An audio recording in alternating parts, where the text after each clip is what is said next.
Hello and welcome back to the show, Fair Souls and Demons. For today, I have 3 different stories, written by RoboKy. I'll introduce each one when I begin telling the story. Before we get into it, don't forget that if you're new and enjoying the show, to leave a rating or a quick share to your friends. Thank you. And now, it's time to sit back, grip our seats, and enjoy. This first story is called The Funny Shows. An excerpt from Americana Macabre, Dark Mythologies of the U.S. by R.T. Benson, University of New Mexico Press, 1996. And in that way, we finally reach a sort of unassuming apex in the place and event category, with the tales of the so-called gas station carnivals. It is here that I must confess a personal connection to this particular story set, as it could be argued I am one of the many who helped propagate it in my youth. So I must take a quick detour and temporarily switch hats from scholar to storyteller. My family did what many suburban middle-class families did for vacation in the 70s. Take long road trips to visit the many historical landmarks that would in no way interest anyone under the age of 30. Arguments, country radio stations, and seedy hotels filled our lives for upwards of 2 weeks at a time. But there was one thing that kept me from completely losing my preteen mind back then, packed in that hot station wagon with my older brother for endless days. And that was the promise of visiting the funny shows. After speaking with my brother on a number of occasions while writing this book, we could collectively come up with only a handful of times we supposedly witnessed what we ourselves dubbed the funny shows. They would appear randomly among the untold number of barely functional gas stations littering America's major thoroughfares. Pinning down what gas station chains, highways, or even states most associated with these carnivals has proven difficult. But based on personal memories as well as on numerous correspondence, it would seem most encounters occurred in southwestern states. We'd often come across these little carnivals at the most remote of gas stations. Usually it seemed to be at around dusk. My father would fill that insatiable gas-guzzling boat of a vehicle, while my mom would supervise from the comfort of the passenger seat or from inside the convenience store, purchasing snacks to keep us quiet until we reached our motel. Still, in the early days of stranger danger culture, my brother and I weren't supervised much on these short stops. We'd wander across the scorching blacktop parking areas and often find ourselves climbing over wood fences, onto cattle grazing land or under rusted metal gates to inspect the detritus littering many gas station back lots. And it was back lots where we would see them. They appeared to be small carnivals that had fallen in states of utter disrepair. Some had rides that appeared more functional than others, but most were simply small corralled areas, with half a dozen rusted rides and a single tattered circus tent in the center. After examining the unattended rides, we always seemed to make our way into the huge tent. It was here that the high strangeness of this whole phenomena began, as the sun always seemed to be in the same place as we stepped in. That point in a sunset, where the light had dimmed but the red and orange hues were blazing. It seemed to enhance the decrepitude of our surroundings, especially the tent. It took a special kind of childhood braveness and stupidity to walk around a creepy carnival and into a tent, totally out of view and possibly earshot of your parents. Inside would be a scene out of some 70s Italian horror flick. Uneven wooden benches littered the dusty dirt floor. A stage comprised of rotting wood stood on the opposite end. A show, more specifically a sideshow, would be in progress. There would always be a man, neither tall nor short, neither fat nor skinny, wearing a tattered tux. His top hat would be of that exaggerated Lincoln variety, and his back was always to us. Long cape trailing towards the crowd. I cannot stress this detail enough. He would never completely turn around. Bearded ladies, geeks biting the heads off of chickens, strong men of grotesque proportions, and the like would come from behind the stained curtain and perform around and in front of what my brother and I would inevitably call the ringleader. They'd perform all the bizarre acts you would expect of such a show. All the while the ringleader would stand rock still, never moving an inch. We would laugh and ooh and ah at the strange sights, and stranger people ignoring the sour smell of the place, and frankly nightmarish setting. I look back and wonder how we weren't horrified by some of the most extreme acts, like Mr. Needles, and the three amigos who were once one.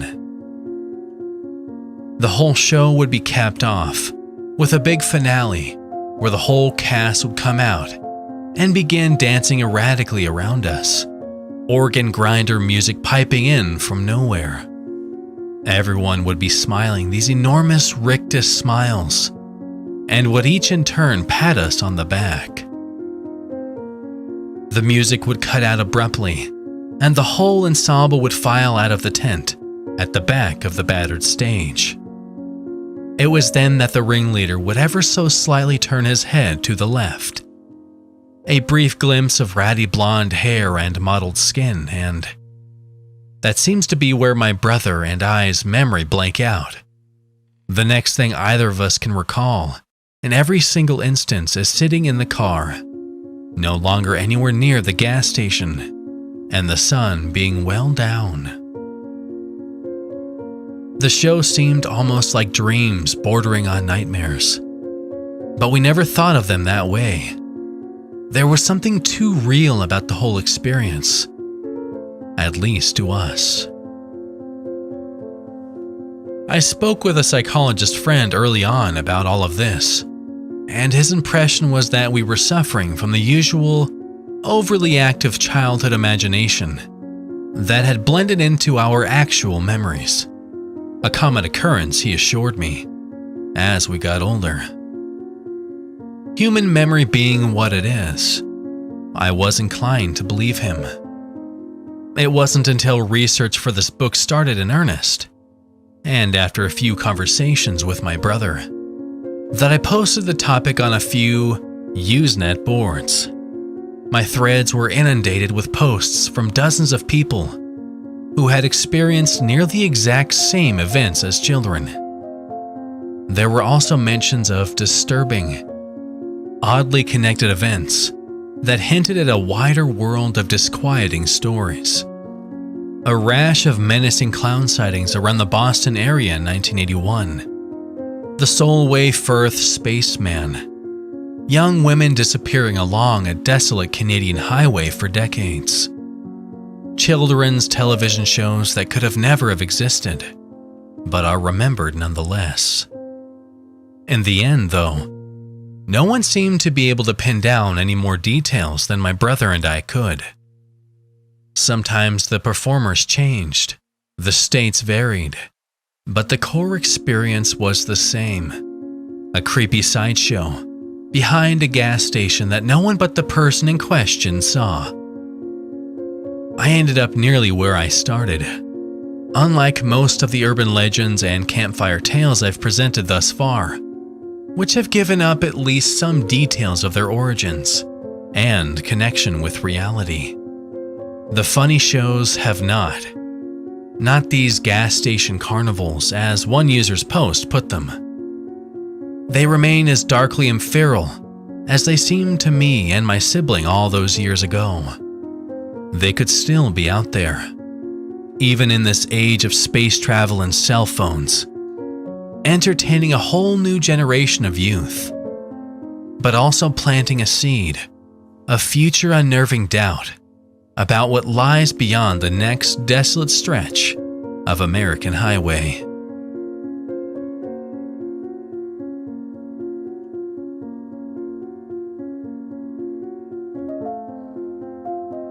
This story is called Hot Job. Taken from the August 23rd, 1981 edition of the Society of Individual Protection of Rights and Freedoms newsletter. The case discussed here concerns James Angel, age 62, a successful, healthy clothing salesman who happened to be on the road making a sales trip when it happened. On November 12, 1979, James pulled his motorhome into a Ramada Inn parking lot in Savannah, Georgia, and prepared himself for a good night's sleep. However, James didn't wake up until 4 days later, on November 16th. He was severely burned. As James explained it, it was just burned, blistered, his hand. And I had this big explosion in my chest. It left a hell of a hole. I was burned down here on my legs and between my groin, down on my ankle and up and down my back. In spots I could see the muscle. But he felt no pain, only a tingling where the burns were.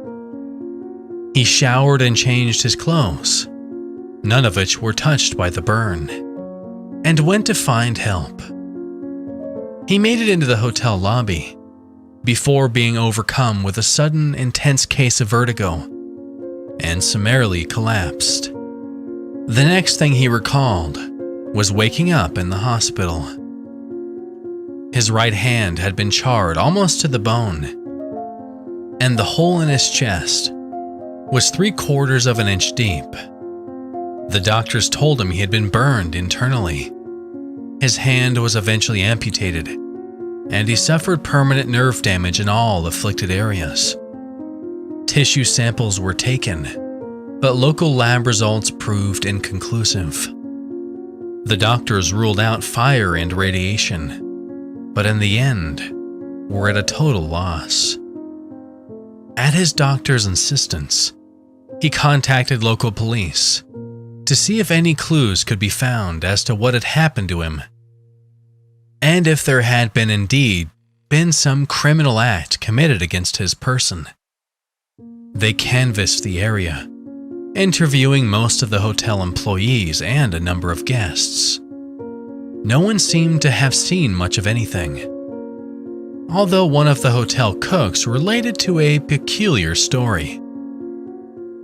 On the night of the 12th, he claimed to have seen 3 strange men standing a dozen feet or so away from Mr. Angel's motorhome as he took his evening smoke break. He watched them talk amongst themselves for a few minutes before one walked over to him and asked, in a robotic-like tone, if he had had the time. The cook, a Mr. Alden, would go on to describe them. They all had on real nice suits, all black except the shirt, which was white. Skin was white too. Not white like you and me, like china white, dull white. The one who came over to me had bright red lips, like he had lipstick or something on. Thought they might be fruits or something until the one spoke. He sounded like a fucking robot. Asked me for the time, which I found strange, since he had one of them big old Rolexes. I told him, and suddenly I wanted to be as far away from this guy as possible. Everything about him seemed off, creeped me out. He never blinked, I remember that. Just stared with those big, blank eyes. I remember just flicking my butt and walking away pretty fast.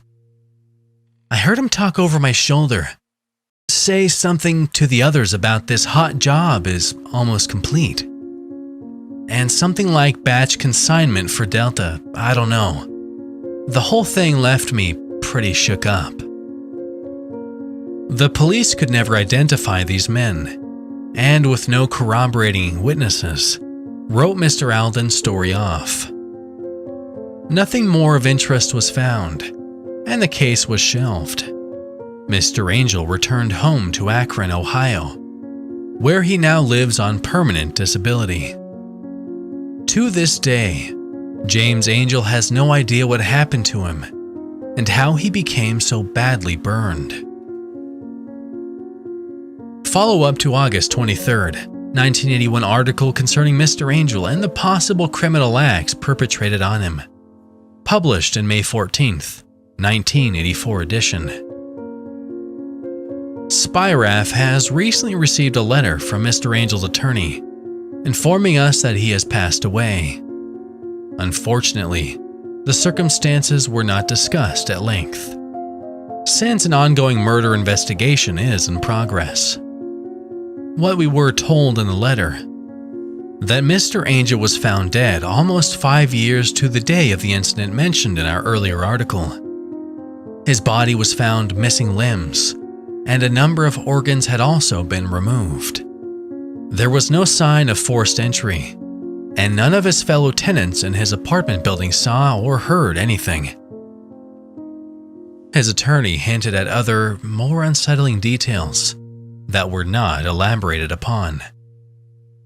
The letter went on to say he had willed that in case of his demise under anything but natural causes, we would receive as much information as possible about his death, as any current investigations would allow.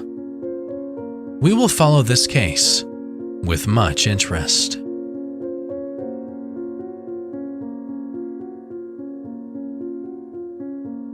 Alright, and our third and final story is titled Tree Line. Consider this. Driving home late one night, you're traveling through a semi-rural area. You pass houses occasionally, but for the most part, it's just you, the mumbling of late-night radio, and the trees. It's been ages since you stopped at that 7-Eleven to grab a cup of coffee and take a leak. You can feel that uncomfortable buildup, and you know you got to go again. You pull off at the first wide gravel patch you see on the shoulder. You jump out of the car, engine running, headlights on. As you relieve yourself into the edge of the woods, your mind begins to wander. You think back to times when you and your buddies would take late-night walks around your neighborhood. Anytime you'd notice a car coming up behind you, you'd all jump into the woods. The car would pass, the driver completely unaware that a group of rowdy, likely drunk teenagers were merely feet away as they drove by. The thought suddenly occurs that the same could be said for you now. That just a little ways into the tree line, past the light bleed of your headlights, could be a group of drunk teens laughing to themselves. Or maybe a group of sober teens getting ready to jump you and steal your car. Or maybe something entirely different, watching you for completely unknowable reasons. You finish, zip up and hop into your little car faster than you'd like to admit. You pull back onto the road quickly, and soon, the creeping fear begins to fade away. As some pop hit from your teen years comes on the radio, and you hum along. It's then that you notice it. First, it's just a blur out of the corner of your eye to the right. Probably an old signpost. Then you see it again, a mile or two further on. Then again. This time, you're on the lookout for it, and you see it coming up on your right. It's as if something bought a cheap nude human costume and had it stretched over its bulbous form. You begin to panic as you find yourself lifting your foot from the gas pedal. The car slows, and you can't help but turn your head to view it full on. You lock eyes with it. You're still driving. You can tell you're getting close to home. A lot of time has passed, according to the dashboard clock, that you can't seem to account for. You're drenched in sweat, and there's mud all over your shoes and pants, like you've been tramping through the woods. There's a wet stain on your passenger seat that smells foul. You pull into your driveway and jump out of your car. You dash into the house and lock the door behind you. There are worse things that can happen.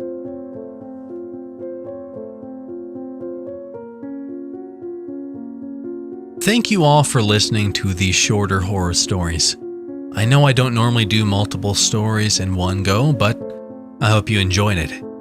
And with that, you all have a nice night and enjoy your Sunday.